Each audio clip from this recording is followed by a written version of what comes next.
জনগণ এই দিকে পানিবন্দী মানুষের মাঝে ত্রাণ নিয়ে ব্যস্ত, অন্যদিকে দিনে দুপুরে প্রবাসীর স্ত্রী মুর্শিদার বাড়িতে হামলা ও ২৬ ভরি স্বর্ণালংকার ও ১১ লক্ষ টাকা লুটপাটের অভিযোগ উঠেছে।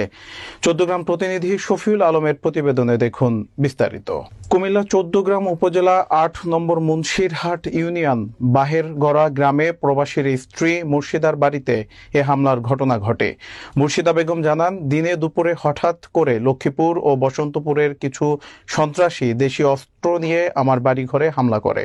তারা আমার ঘরে ঢুকে ঘরের থাই গ্লাস সহ সম্পূর্ণ জিনিসপত্র ভেঙে ২৬ ভরি স্বর্ণালংকার ও ১১ লক্ষ টাকা লুটপাট করে নিয়ে গেছে। এ বিষয়ে ৮ থেকে ১০ জনকে নামিয়ে ও ১৫ থেকে ২০ জনকে অজ্ঞাতনামা আসামি করে চৌদ্দগ্রাম থানায় একটি অভিযোগ দায়ের করেছি। চৌদ্দগ্রাম থানার এসআই ওসমান গনি বলেন, আমরা অভিযোগ পেয়ে ঘটনাস্থলে গিয়েছি, ভাঙচুর ও হামলার সত্যতা পেয়েছি। আমরা সঠিক তদন্তের মাধ্যমে অল্প সময়ের মধ্যে আসামিদের গ্রেপ্তার করে আইনের আওতায় আনব।